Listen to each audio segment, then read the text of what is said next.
Okay, hello everyone, welcome to my channel Chemzone developing scientific approach. इस video में हम बात कर रहे हैं टाइप्स ऑफ केमिकल बॉन्ड की। तो चलिए स्टार्ट करते हैं। वीडियो स्टार्ट करने से पहले आप अगर हमारे चैनल पे फर्स्ट टाइम है तो प्लीज सब्सक्राइब कीजिए और बेल आइकन को प्रेस कीजिए। देखिए, केमिकल बॉन्ड की अगर हम बात करें तो काफी सारे केमिकल्स बॉन्ड्स हमें देखने को मिलते हैं केमिस्ट्री के अंदर, लेकिन हम यहाँ पर कुछ स्पेशल केमिकल बॉन्ड्स की बात करें, जैसे आयनिक बॉन्ड क्या होता है, कोवेलेंट बॉन्ड, कोऑर्डिनेट बॉन्ड क्या होते हैं। ठीक है, तो चलिए स्टार्ट करते हैं हम पहले आयनिक बॉन्ड से कि आयनिक बॉन्ड क्या होते हैं। तो देखिए, ये जो केमिकल बॉन्ड की अगर हम बात करें तो जैसे कि मैंने आपसे कहा कि केमिकल जो बॉन्ड होते हैं वो कई तरह के होते हैं, लेकिन स्पेशली हम इस वीडियो में बात कर रहे हैं आयोनिक बॉन्ड की। किसकी बात कर रहे हैं? आयोनिक बॉन्ड की। तो समझते हैं पहले आयनिक बॉन्ड क्या होता है। फर्स्ट बात आती है कि आयनिक होता क्या है। पहले तो देखो, जो भी एटम होता है, जैसे मान लो मेरे पास है कोई भी एटम है, तो ये एटम की प्रोबेबिलिटी होगी कि ये किसी को इलेक्ट्रॉन डोनेट करेगा, तो हम यहां लिख सकते हैं लॉस ऑफ इलेक्ट्रॉन, पहली कंडीशन। फिर ये एटम चाहे तो गेन भी कर सकता है, तो हम क्या लिखेंगे? Gain of electron. ठीक है, दो सिचुएशन है कि कोई भी एटम हो सकता है, उस एटम के पास या तो वो इलेक्ट्रॉन किसी को लॉस करेगा, किसी को दे देगा, भैया तू मेरे पास के इलेक्ट्रॉन ले ले। और कौन से इलेक्ट्रॉन? आउटर मोस्ट शेल का इलेक्ट्रॉन। ठीक है, सो वैलेंसी सेल या आउटर मोस्ट शेल में जो भी इलेक्ट्रॉन होते हैं ये वो लॉस कर सकता है। एक तो टेंडेंसी ये हो गई। सेकेंड टेंडेंसी होती है कि वो गेन भी कर सकता है कि भैया मैं नहीं दे सकता तू, लेकिन मुझे दे दे। तो दो तरह की हमारे पास सिचुएशन देखने को मिलेगी। ठीक है, एक कंडीशन क्या है कि किसी को इलेक्ट्रॉन लॉस कर दे दे किसी को, या किसी से ले ले। और तीसरी कंडीशन ये है कि वो शेयरिंग कर ले भैया। अब शेयरिंग करेगी, उसकी बात हम आपको बाद में बताएंगे शेयरिंग क्या होगी, इसलिए हम शेयरिंग को लिखते ही नहीं अभी तो केवल आप इतना समझना है कि एटम लॉस करेगा और एटम गेन करेगा। अब जो एटम, मान लीजिए कोई एटम है मेरे पास, जैसे मैं डायरेक्ट लिखता हूं कि मेरे पास है हाइड्रोजन एटम, और हाइड्रोजन एटम ने अपना एक इलेक्ट्रॉन किसी को दे दिया। पहले क्या लिखेंगे हम? 1s1 लिखा मैंने, और मैंने कहा कि हाइड्रोजन की वैलेंसी सेल में तो एक ही इलेक्ट्रॉन है, तो ये हाइड्रोजन किसी को अपना एक इलेक्ट्रॉन मान लीजिए दे देता है कुछ इस तरह से, तो हाइड्रोजन के ऊपर क्या आ जाएगा? एक प्लस चार्ज आ जाएगा। क्यों? क्योंकि हाइड्रोजन का जो वैलेंसी सेल का इलेक्ट्रॉन था वो उसने किसी को दे दिया, लॉस कर दिया, तो उसके ऊपर प्लस चार्ज आ गया। इसी तरह से अगर मैं किसी दूसरे एलिमेंट को लेता हूं, जैसे मान लीजिए मैंने ले लिया यहां पर नाइट्रोजन ले लिया, सॉरी नाइट्रोजन तो बहुत बड़ा हो जाएगा, मैं बोरॉन को ले लेता हूं। एक काम कीजिए, हम ऑक्सीजन ले लेते हैं। 1s2, 2s2 एंड 2p4 ये लिया मैंने। तो देखिए, अब ऑक्सीजन की अगर हम बात करें हाइड्रोजन से कंपेयर करते हैं, तो हाइड्रोजन की वैलेंस सेल में केवल एक इलेक्ट्रॉन था, इसलिए उसने इजीली से कहा कि भैया तू ले ले, कोई दिक्कत नहीं। लेकिन अगर मैं बात करूं कि ये ऑक्सीजन है, इसकी वैलेंस सेल में कितने इलेक्ट्रॉन है? 6 इलेक्ट्रॉन है, और इसको फुलफिल होने के लिए कितने इलेक्ट्रॉन की जरूरत है? केवल 2 इलेक्ट्रॉन की। जैसे इसको 2 इलेक्ट्रॉन मिलेगा तो ये 2p6 में कन्वर्ट हो जाएगा और ये स्टेबल हो जाएगा। फिर तो ये किसी को आउटर मोशन में देखो इलेक्ट्रॉन भी कितने? 4 और 2 6, तो 6 इलेक्ट्रॉन किसी को देने की बजाय ये क्या करेगा? 2 इलेक्ट्रॉन किसी से ले लेगा। ठीक है, तो हाइड्रोजन ने अपना इलेक्ट्रॉन देकर वो स्टेबल हो गया और उसके ऊपर प्लस चार्ज आ गया। उसी तरह से ऑक्सीजन भी क्या करेगा? 2 इलेक्ट्रॉन किसी से ले लेगा, क्योंकि इसकी वैलेंस सेल में टोटल नंबर ऑफ इलेक्ट्रॉन 6 है, और टोटल इलेक्ट्रॉन अगर दे देगा वैलेंस सेल के तो ये पॉसिबल नहीं है। तो ये क्या करता है? अपने आउटर मोस्ट शेल को कंप्लीट करने के लिए 2 इलेक्ट्रॉन किसी से ले लेता है। तो यहां पर हम 2 इलेक्ट्रॉन क्या कर देते हैं? प्लस कर देते हैं। यह कहते हैं कि गेन ऑफ इलेक्ट्रॉन। जैसे ही जब ऑक्सीजन 2 इलेक्ट्रॉन गेन करेगा तो इसके ऊपर कितने चार्ज आ जाएंगे? -2। ठीक है, मतलब इसने क्या करें? 2 इलेक्ट्रॉन ले लिए हैं। सो इस तरह से एटम जो होते हैं उनकी टेंडेंसी होती है कि वो इलेक्ट्रॉन लॉस कर रहे हैं या गेन कर रहे हैं। एक छोटा सा फैक्ट ये है कि जनरली जो मेटल्स होती है वो अपने आउटर मोस्ट शेल के इलेक्ट्रॉन को लॉस करती है, इसीलिए मेटल के ऊपर आपको पॉजिटिव चार्ज देखने को मिलेंगे। और जो नॉन मेटल होती है वो जनरली इलेक्ट्रॉन को गेन करने का काम करती है।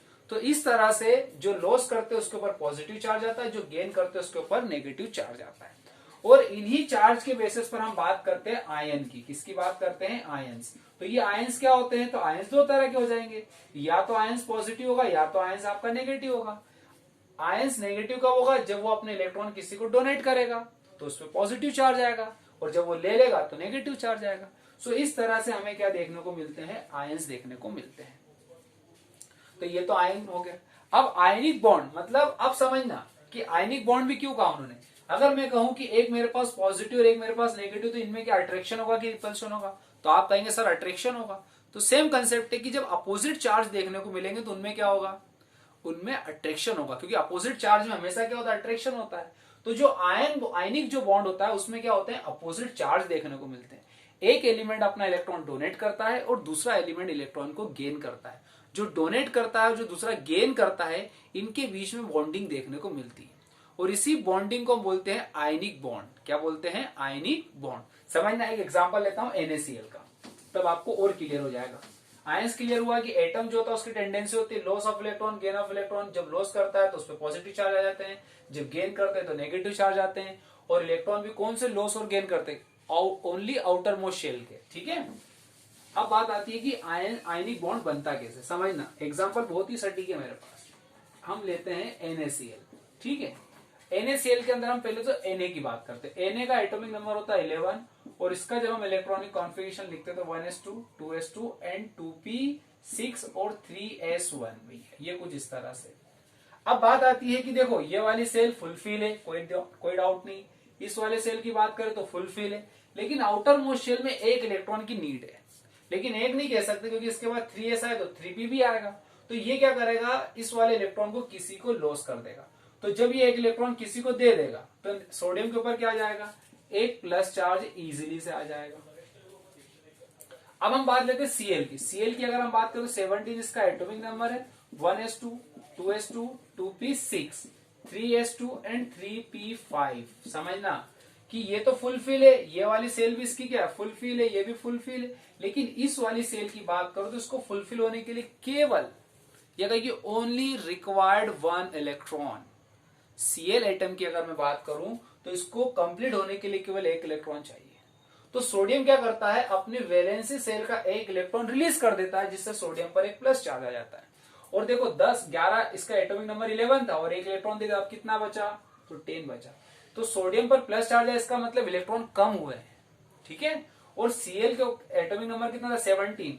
और अगर ये एक इलेक्ट्रॉन किसी से ले लेता है, मान लीजिए मैं इसमें एक इलेक्ट्रॉन ऐड कर देता हूं, क्योंकि देखो सोडियम ने तो एक इलेक्ट्रॉन दिया, ये इलेक्ट्रॉन क्या करेंगे, हम यहाँ पर ऐड कर देते हैं।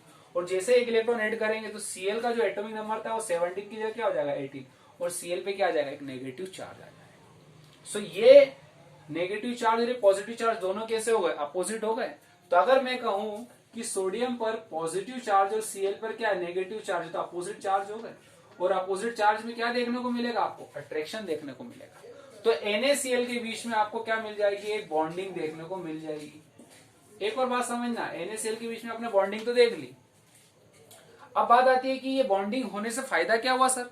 तो देखना, सोडियम ने अपने एक इलेक्ट्रॉन डोनेट करके वो Na+ में स्टेबल है, क्योंकि अब ये फुलफिल है तो इसको टेंशन ही नहीं, सोडियम पॉजिटिव बनकर केटायन बनकर।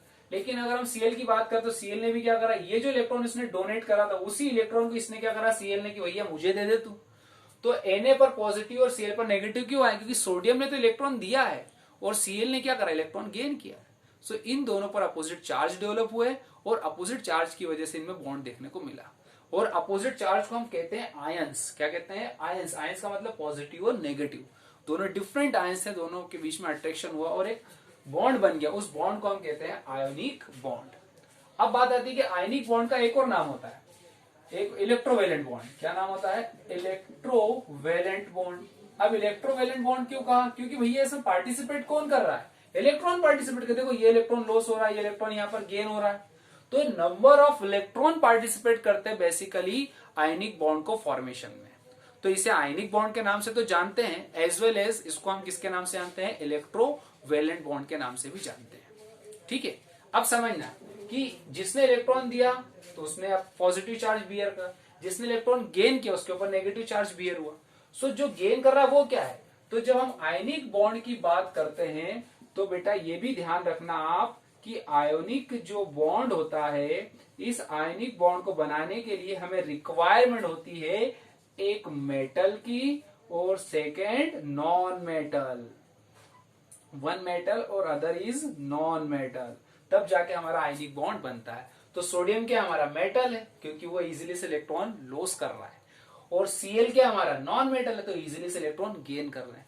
तो आयनिक बॉन्ड आपको बेसिकली कहां देखने को मिलेंगे, आयनिक बॉन्ड बेसिकली आपको मेटल और नॉन मेटल के बीच में देखने को मिलता है। ठीक है, इतना आप याद रखें।